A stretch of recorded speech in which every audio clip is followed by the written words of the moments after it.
You know this person. Maybe he's your old college buddy, maybe he's your younger brother, maybe he's even your dad. He's the guy with the sparkle in his eyes, the one who always talks about big dreams and brilliant ideas. You can't deny his energy. He sounds like someone destined for something extraordinary. Every time you see him, he's on to the next project, the next business plan, the next creative adventure. For a moment, you even believe him. He's magnetic, he's exciting, he makes you feel like you're in the presence of someone who could change the world. But here's the thing. Nothing ever actually happens. This man lives on the edge of possibilities, but he never steps into reality. Every dream stays a dream, every idea stays in the air. And when you ask him what went wrong, he always has an excuse. It wasn't the right time. It wasn't the right person. The world just wasn't ready for his genius. If you press him harder, he'll shrug and say, "You don't get it." And for a while, maybe you let him slide, because there's something almost childlike about his enthusiasm. But after years of watching the cycle repeat, you start to wonder, is this really passion, or is it avoidance? Carl Jung, one of the great thinkers in psychology, had a name for this pattern. He called it the puer aeternus, the eternal boy. And once you know the archetype, you start to see it everywhere. It's that adult who never fully steps into adulthood. A man who clings to the endless possibility of youth, but resists the weight of responsibility. He's emotionally unstable, he avoids commitments, and he runs from anything that feels permanent. He says he wants freedom, but deep down, what he's really avoiding is growth. Think about someone you know like this. Maybe he's a brilliant musician who never records an album. Maybe he's a gifted entrepreneur who keeps bouncing from one half-finished startup to another. Maybe he's a man who talks endlessly about the perfect woman, yet every time he's in a relationship, he sabotages it the moment it asks for maturity. To the outside world, he looks like a dreamer. But if you scratch beneath the surface, you find someone who is paralyzed by the fear of failure, the fear of rejection, the fear of actually growing up. And maybe this hits closer than you'd like to admit. Maybe you're thinking of yourself right now. Maybe you've noticed that you too sometimes live in the someday. You tell yourself, when I'm ready, when the timing is right, when the opportunity lines up perfectly, then I'll step into the life I'm meant to live. But let me ask you, how long have you been saying that? How many years have you been circling the runway without ever taking off? The eternal dreamer enchants us with youthful energy. He makes us believe in creativity, spontaneity, possibility. That's his light side, and it's powerful. But there's also a shadow behind it. Because when you refuse to leave the world of endless tomorrows, you never really live today. You float through life as if it's rehearsal, always preparing, never performing. And if you've ever loved someone like this, you know how exhausting it can be. You get tired of giving advice that goes nowhere. You get tired of offering help that gets wasted. You get tired of pulling someone forward who doesn't actually want to move. And here's the cruelest part, when you finally say enough, when you finally demand maturity, he makes you feel guilty. As if you're the problem. As if you're demanding too much. As if wanting him to grow up is some kind of betrayal of his essence. He'll say you're trying to cage him, trying to control him, when in reality, all you're asking for is basic accountability. That's the trick of the eternal boy. He sells his fear as freedom, his immaturity as authenticity. But the truth is, he's stuck. Trapped in a fantasy of freedom that's really just a prison of fear. He wants to stay special, untouched by the so-called mediocrity of routine. He doesn't want to feel ordinary, so he floats in a world where nothing is ever tested, nothing is ever built, nothing is ever truly lived. And if he doesn't wake up, he'll grow old still waiting for life to begin. So why start here? Why begin with this archetype? Because the first step to breaking free of it, whether it lives in someone you love or somewhere inside yourself, is recognizing it. Naming it. Seeing it for what it really is. Not bad timing. Not the world doesn't understand me. Not I'm different, I'm too special. No. It's fear. Fear of responsibility, fear of limits, fear of discovering that maybe you aren't as extraordinary as you told yourself. But here's the paradox. The very thing you're avoiding, the act of committing, building, showing up, is the only path to becoming extraordinary. I want you to really sit with that. Who is the eternal boy in your life? Is it someone you've tried to help, only to get drained? Is it someone you secretly envy for his apparent freedom, even though deep down you know he's lost? Or is it you? Have you been postponing your real life, waiting for some mythical day when everything lines up perfectly? Because if you recognize even a piece of this pattern, it means the archetype has power over you. And you can't change what you refuse to see. This is not about judgment. This is about clarity. The pure Eternus is not a cartoon villain, it's a psychic force, and it can grab hold of any of us. Jung saw it over and over, not just in his patients but in the myths and stories humanity has told for centuries. The eternal son, the chosen one, the boy who never leaves the garden of childhood. It's appealing, it's romantic, it's seductive. But it's also tragic. Because while he waits for life to deliver perfection, time keeps moving. And the world doesn't stop. So let me close this first part with a challenge.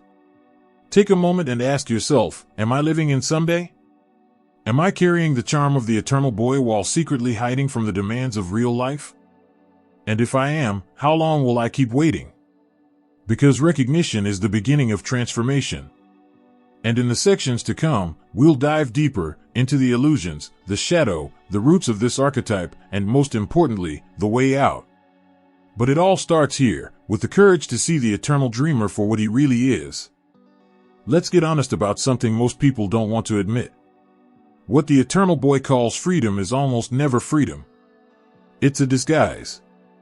It's a mask that covers up the fear of growing up. On the surface, it looks like he's living a bold life. He rejects the boring 9-to-5. He refuses to settle down. He says he won't be tied to one woman, one job, one city. And you might even envy him for it. From the outside, he looks like a free spirit. But the truth is far less glamorous. He's not free. He's running. Think about how this shows up in real life. You know the guy who says he's building a startup, but what he's really doing is avoiding structure, avoiding discipline, avoiding the possibility of failure. He loves the brainstorming sessions at the coffee shop, he loves talking about the next big thing, but when it's time to put in 12 months of grinding work, he disappears. Or maybe it's the man who says relationships are prisons. He'll fall madly in love, write love notes, make big declarations. But as soon as real commitment shows up, bills, compromises, children, he vanishes. He calls it protecting his freedom. What it really is: fear of intimacy. Fear of being seen. Fear of being accountable. And here's the kicker, he can sell this illusion so well that other people believe it too. He'll tell you he doesn't want to play by society's rules because he's different, because he was born for something greater. He'll say that people who take steady jobs are slaves, that marriage is a trap, that routine is death. But let's call it what it is. He's not rejecting the system because he's above it. He's rejecting it because he doesn't know how to handle limits. He doesn't know how to live inside boundaries without feeling suffocated. And instead of admitting that, he dresses it up as a philosophy of freedom. That balloon drifting in the wind? That's him. You look at it floating through the sky and think, wow, that looks so free. But if you step closer, you realize it's at the mercy of the wind. No direction, no roots, no destination. It drifts until it deflates. That's not freedom. That's surrendering control to whatever current is strongest. And yet, for the eternal boy, it feels easier than planting himself in the ground and building something real. Let me ask you, have you ever confused avoidance for freedom? Have you ever walked away from a hard responsibility, telling yourself you were protecting your independence, when deep down you knew you were just afraid? Be honest, because we've all done it at some point. We've all told ourselves a story that sounded noble when in reality, it was just fear in a costume. The eternal boy lives inside that costume every single day. This illusion of freedom is seductive. Especially in a culture like ours, where independence is a badge of honor. We celebrate the self-made man, the rebel who doesn't answer to anyone, the creative genius who walks his own path. But let's be clear, there's a huge difference between carving your own path and refusing to walk any path at all. One takes courage, the other takes excuses. One demands responsibility, the other avoids it. The American dream is built on freedom, yes, but not the kind the eternal boy sells. Real freedom is not the absence of limits. Real freedom is the power to choose your limits. It's deciding what's worth committing to and building your life around it. Freedom is choosing the job you want to master, the partner you want to love, the family you want to raise, and then standing firm in that choice when it gets hard. Because let's face it, every worthwhile path in life comes with weight. Every dream comes with deadlines, every relationship comes with compromise, every success comes with discipline. The eternal boy wants the dream without the deadlines, the love without the responsibility, the success without the sacrifice. That's not freedom. That's fantasy. And fantasies always collapse when reality walks in the door. You've seen it. He starts with so much charm, so much energy. He's magnetic. He can talk about life with such poetry that you almost want to believe him. But months or years later, nothing has changed. The ideas are still just ideas. The projects are still unfinished. The relationships are still broken. And slowly, you realize that all that freedom has left him with nothing to show for it. He's not freer. He's emptier. Now here's the part that stings. When you call him out, when you point out the gap between his words and his actions, he'll defend the illusion with everything he's got. He'll say you don't understand him. He'll call you narrow-minded. He'll accuse you of being trapped by the system. Because if he admits you're right, then he has to face his own fear. And that's the one thing he's not ready to do.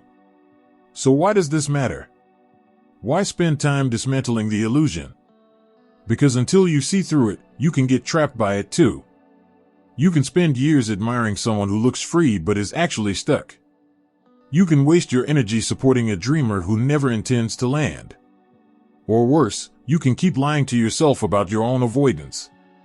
You can keep calling your fear freedom, when in reality, it's the one thing holding you back from a real life. The eternal boy doesn't need more excuses. He doesn't need more people admiring his authenticity. What he needs is a wake-up call. And if you see yourself in this, maybe that wake-up call is yours too. Because the illusion of freedom will carry you for a while. It might even feel intoxicating. But sooner or later, you're going to look around and realize that drifting never took you anywhere worth going. So let me leave you with this thought. What if the freedom you've been protecting is really just fear in disguise? What if the life you're running from is the only one that could actually set you free? The balloon looks beautiful for a moment, but it always comes down. The question is, when it lands, will you finally choose to build something real? At first glance, the eternal boy seems harmless. Even inspiring. He's charming, spontaneous, full of energy. People are drawn to him because he radiates a kind of lightness that's rare in our world of deadlines, bills, and routines. He makes life feel like an adventure, like you could escape the grind and live in a storybook. But spend enough time around him, and you'll see the shine start to fade. What looked like spontaneity turns into irresponsibility. What looked like creativity turns into chaos. What looked like freedom turns into escape. And it's not just his life that suffers. Everyone around him pays the price. You've probably felt this if you've ever loved or supported someone stuck in this pattern. It starts small. He forgets a meeting. He misses a payment. He cancels plans at the last minute. Each time, there's a poetic excuse. I wasn't ready. I didn't want to force it. The timing wasn't right. At first, you forgive him because you see the potential. You think, he just needs more time, he'll figure it out. But slowly, those excuses stack up. The promises break. The projects collapse. The relationships end. And one day, you realize you're exhausted, not just from his failures, but from the way he makes you feel like they're your fault. This is the shadow side of the eternal boy. He doesn't just sabotage himself, he drains the people who try to love him. Partners get trapped in a cycle of hope and disappointment.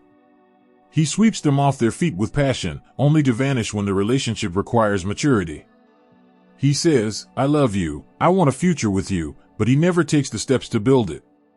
And when his partner asks for more, he flips it around. Suddenly she's the one being too demanding, too controlling, too serious. It's not that he can't love. It's that his love never matures beyond the honeymoon stage. Families feel it too. Parents watch with frustration as their son wastes talent, intelligence, opportunity. They try to encourage him, push him, support him, but nothing sticks. Every time he falls, someone picks him up, and every time he promises this time will be different. But it never is. After years of watching the cycle, parents stop believing. Siblings grow resentful. Relatives shake their heads and say, "He just never grew up." And yet, the eternal boy keeps insisting that he's misunderstood, that the world is too rigid, too boring, too unfair. He never once asks the harder question, maybe the problem is me. Friends eventually hit the wall too. In the beginning, they're inspired by his energy, his endless ideas, his wild stories. But after years of hearing the same big talk with no results, they get tired. They stop answering the late-night calls, they stop lending money, they stop cheering him on. Because it's exhausting to watch someone live in circles. The eternal boy doesn't just waste his own life, he drains the patience and goodwill of everyone who cares about him. And let's be clear. This isn't because he's evil or manipulative. It's because he's afraid. Afraid of failure, afraid of responsibility, afraid of being ordinary. Deep down, he believes that if he commits to something and it doesn't work, the illusion will shatter. So instead, he never commits. He hovers in that safe space of almost, always preparing, never performing. But here's the problem. While he thinks he's avoiding pain, he's actually multiplying it. The pain of wasted years. The pain of broken trust. The pain of people leaving because they can't keep carrying him. Think about how damaging that is in a relationship. Imagine loving someone who feels like a genius, a poet, a visionary, only to discover that when life asks for stability, he's gone. One day you're convinced he's the one, the next you're left cleaning up the mess he made. That emotional whiplash doesn't just hurt. It leaves scars. It makes you question your own worth. You start wondering if you're too demanding, too impatient, too practical. That's the cruelest part of the shadow. The eternal boy makes others doubt themselves, when in reality, the only problem is his refusal to grow. Jung said we don't become whole by ignoring our darkness. We become whole by facing it. And this is why the shadow of the eternal boy is so dangerous. He doesn't see it. He thinks he's the victim, the misunderstood genius, the free spirit. He convinces himself that everyone else is too rigid, too boring, too trapped. He thinks the people who've matured have sold out. But what he doesn't realize is that his so-called freedom is destroying not only his life, but the lives of those around him. Here's the irony. He accuses others of being prisoners, but he's the one living in a cell. The walls are built out of fear, the locks are his excuses, and the key is in his pocket the whole time. But he won't use it, because using it would mean growing up. Taking responsibility. Facing the possibility that he's not as special as he thought. And that, to him, feels worse than death. So let me ask you, have you ever been caught in the shadow of someone like this? Have you been the partner who gave too much, the friend who waited too long, the family member who hoped too often? Or maybe you've been the one casting the shadow yourself, convincing others that your excuses are freedom, while secretly knowing you're stuck. Either way, here's the truth, the shadow will consume everything until it's named and faced. Ignoring it won't make it go away. Hoping it will fix itself won't work. You either confront it, or it keeps spreading. This is where things get uncomfortable. Because the eternal boy's shadow doesn't just come from him, it's almost always fed by someone else. Someone who enables, who protects, who carries his burdens for him. Someone who unintentionally keeps him a child. And if we don't talk about that hidden force, we'll never understand why he stays stuck. So in the next part, we're going to peel back another layer. We're going to talk about the archetypal mother, the hidden root of the eternal boy's prison, and how her presence, whether literal or symbolic, keeps him from becoming a man. No eternal boy exists in a vacuum. He doesn't just wake up one day and decide, I'm going to stay immature forever. There's almost always a hidden force at work behind him. Jung called it the mother complex, and if you want to understand why some men never grow up, you have to understand this.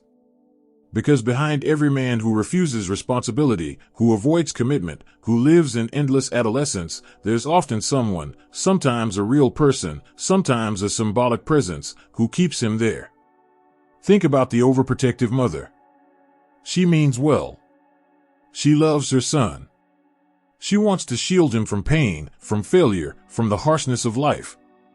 So she steps in. She ties his shoes too long, she finishes his homework, she makes his decisions.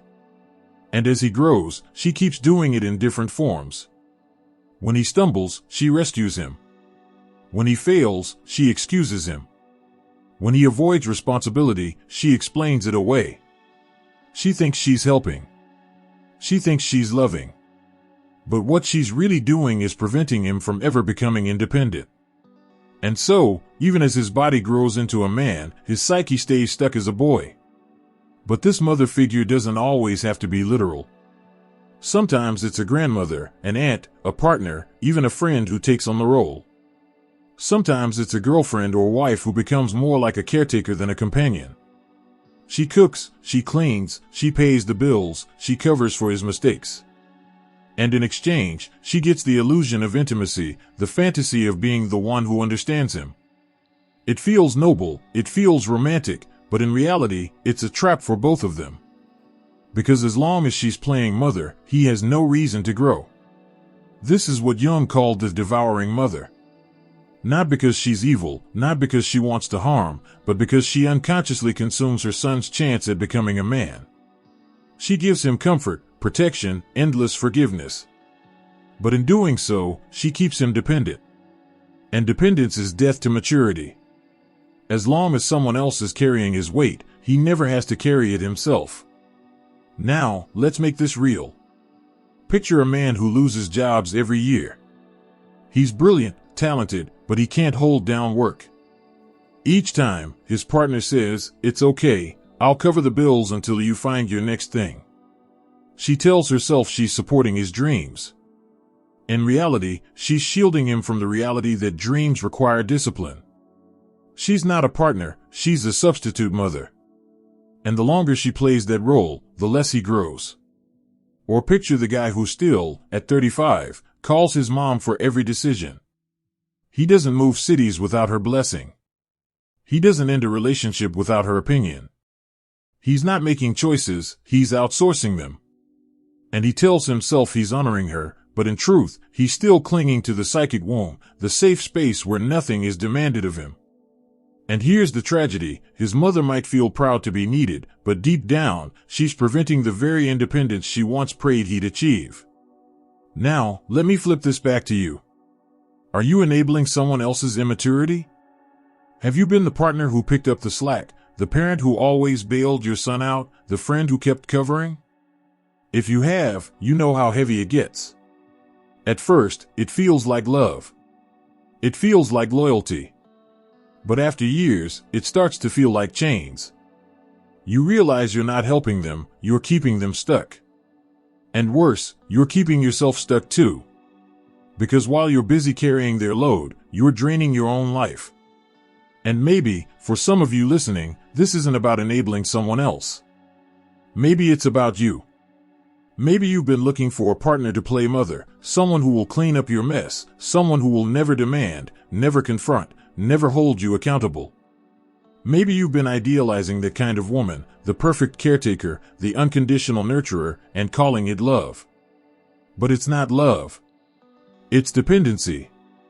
And dependency will keep you locked in boyhood forever. Jung was blunt about this. He said the greatest tragedy is when the mother refuses to let the child be born psychologically. That means a man can grow old, gray-haired, wrinkled, and still be a boy inside. Still waiting for someone else to rescue him. still longing for comfort instead of building strength, still depending on a woman's care instead of facing the world on his own. And if that doesn't wake you up, nothing will. Breaking this bond is not easy. It requires pain. It requires separation. It requires looking at the person who has protected you and saying, "I love you, but I cannot stay a child anymore." It requires telling yourself, "I don't need a mother in my partner, I need a partner." It requires cutting the psychic cord, not to kill the relationship, but to finally be born as an adult. That's why Jung called individuation, a true psychological birth, painful. Because it means leaving behind the comfort of the womb and stepping into the risk of life. And yes, growing up hurts. But not growing up hurts more. Because the boy who refuses to face reality eventually loses everything: opportunity, love, respect, time. He wakes up one day and realizes that while everyone else was building lives, he was still waiting for his to start. That is the price of staying in the mother's shadow. So let me ask you again. Are you enabling someone else's immaturity? Are you secretly craving a mother in your partner? Or are you the one who has stayed too long in the comfort zone, protected, supported, excused, but never challenged? These are uncomfortable questions, but they are the doorway to freedom. Because until you see the bond, you cannot break it. And until you break it, you cannot grow. The eternal boy cannot become a man until he cuts loose from the mother complex. And when he does, when he finally mourns the comfort and chooses the challenge, that's when individuation begins. That's when he stops drifting and starts building. And that's where we're going next. In the next part, we'll talk about the breaking point, the moment when pain finally outweighs fear, and the eternal boy has no choice but to step into manhood. There always comes a moment when the disguise begins to crumble. You can only drift for so long before life demands something from you. The eternal boy can float for years on charm, excuses, and potential. But time doesn't stop, and reality doesn't negotiate. Dreams left undone start to weigh heavy. Relationships left unfinished leave scars. And slowly, the life that once looked full of infinite possibilities begins to shrink. The phone stops ringing. The opportunities stop coming. The people who once supported him stop waiting. And then comes the mirror moment, the day he looks at himself and realizes he's not 20 anymore, he's not even 30 anymore, and yet he still hasn't built anything real. That moment can break a man. But it can also be the beginning of something greater. Carl Jung was brutally honest about this. He said the process of becoming yourself, what he called individuation, is not smooth, not easy, not romantic. It is like a birth, and every birth comes with pain, with blood, with symbolic death. The eternal boy wants to avoid all of that. He wants the rebirth without the labor. He wants transformation without sacrifice. But life doesn't work that way. The breaking point always involves pain. And the truth is, it has to. Because until the pain of staying immature outweighs the fear of growing up, he will never change. I want you to imagine this clearly. A man in his late 30s, still chasing the next big idea, still blaming the world, still refusing to commit. He loses another job. Another relationship falls apart. His friends stop returning his calls. His parents stop bailing him out. And suddenly, he's alone. He feels the weight of years wasted, chances lost, love squandered. That's the breaking point. That's when the boy inside him either dies or evolves. And make no mistake, it feels like death. He has to bury the fantasy. He has to mourn the imagined life where everything would line up perfectly without effort. He has to accept that no one is coming to save him. That's painful. But it's also liberating. Because once the illusion dies, he finally has room to build something real. And maybe this isn't just a story about someone you know. Maybe it's about you. Maybe you've been putting off the hard decisions, waiting for the right time, hoping for a shortcut. Maybe you've been telling yourself that someday you'll be ready. But look closely, how many years have already passed while you were waiting? How many chances have slipped through your fingers because you were afraid to choose? If you feel that sting in your chest right now, that's the breaking point calling you. And you can either run from it, or you can let it push you into growth. The first step of maturity is mourning. Mourning the boy who never wanted limits. Mourning the perfect life that never existed. Mourning the relationships that collapsed under the weight of fantasy. Mourning the symbolic mother who kept you safe but also kept you small. And yes, mourning hurts.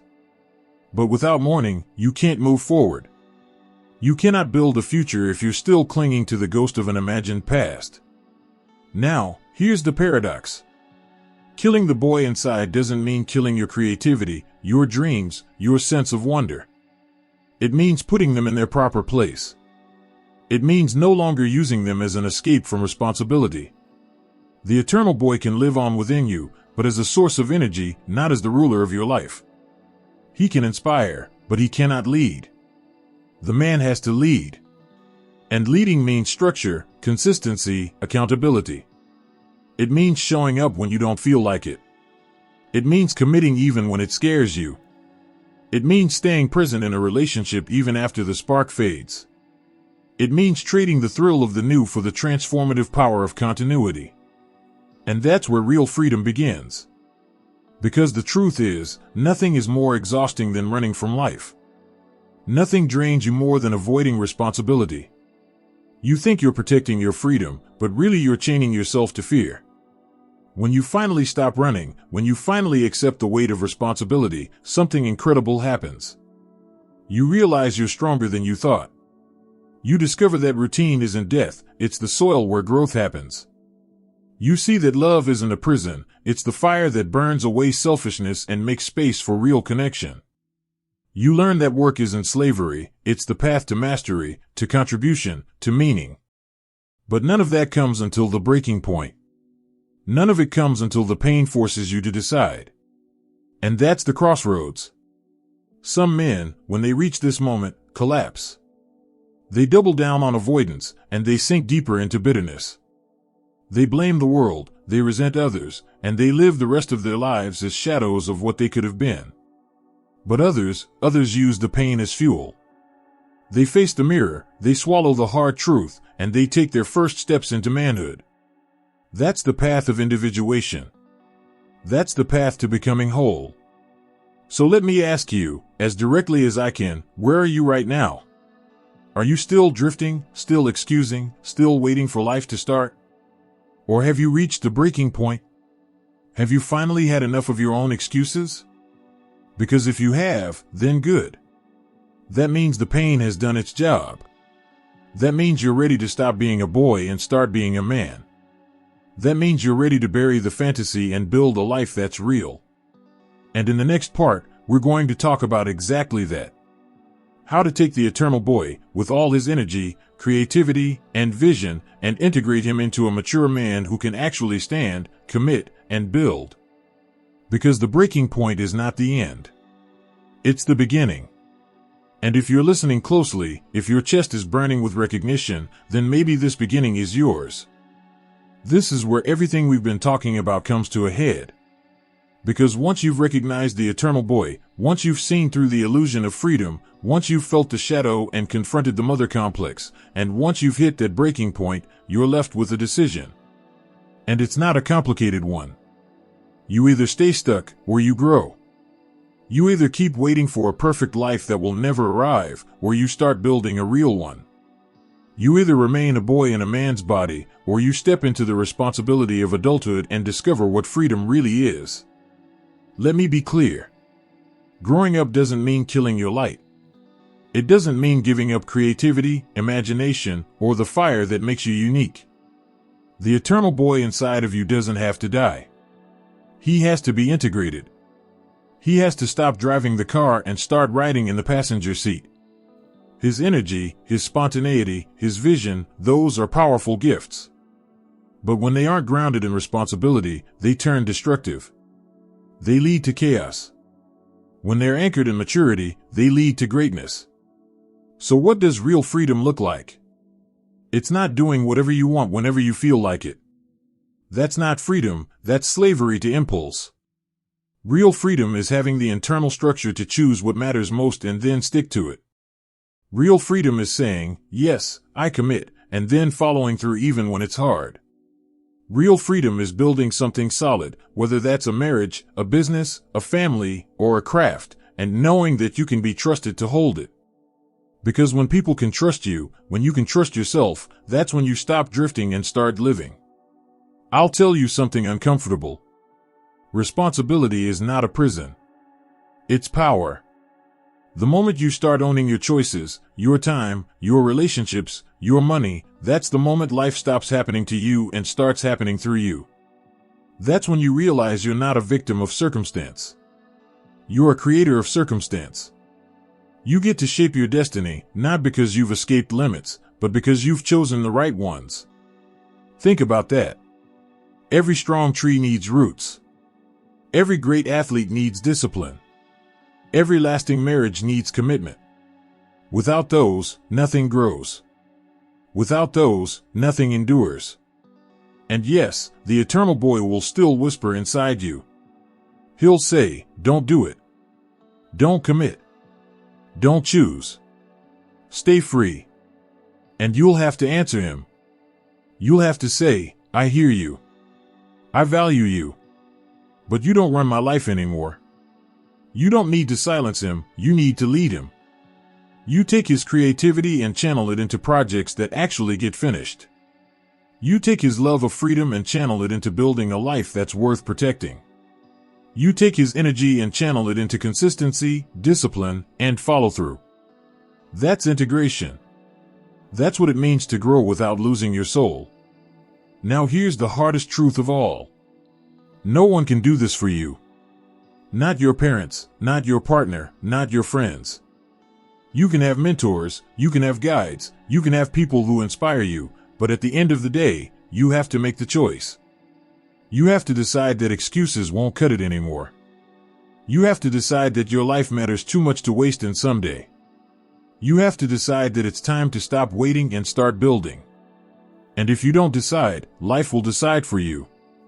Time will make the choice, and by then, the price will be heavier. Think about the people you admire most. They're not the ones who floated through life avoiding responsibility. They're the ones who stood up when it was hard, who committed when it was scary, who built when it would have been easier to quit.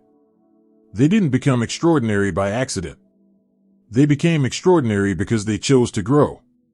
And you have the same choice right now. So I'll ask you directly, what will you do?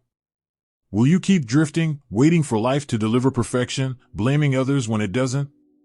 Or will you step up, own your life, and finally create something real? Will you keep hiding behind freedom as an excuse, or will you taste the deeper freedom that comes from responsibility? Because at the end of the day, that's the real test. Not whether you can dream, but whether you can build. Not whether you can start, but whether you can finish. Not whether you can charm, but whether you can commit. And here's the good news. It's never too late. Whether you're 25, 35, or 55, you can still choose to grow. You can still choose to take the boy inside and put him in his rightful place. You can still choose to cut the cord of dependency and stand on your own. You can still choose to build a life of depth, meaning, and legacy. But the choice has to be made. And it has to be made now. Because life doesn't wait. Time doesn't stop. And every day you delay, the cost grows higher. So here's my challenge to you. Look in the mirror tonight. Ask yourself honestly, am I still living as the eternal boy? Am I still drifting in dreams, still running from responsibility, still waiting for someone else to save me? And if the answer is yes, then don't waste another day. Make the choice. Step into adulthood. Embrace responsibility. Because responsibility isn't a burden, it's the bridge to real freedom. It's the road to power, purpose, and peace. And once you step onto that road, you'll wonder why you ever resisted it. This is your moment. This is your breaking point. And this is your invitation to rise. Thank you for staying with me until the end of this journey. I know your time is valuable. If this message spoke to you, if it gave you even one moment of clarity or peace, I'd be grateful if you'd let me know. A simple like, a comment with your thoughts, or subscribing to the channel helps this community grow, and it helps more people who might need these words to find them.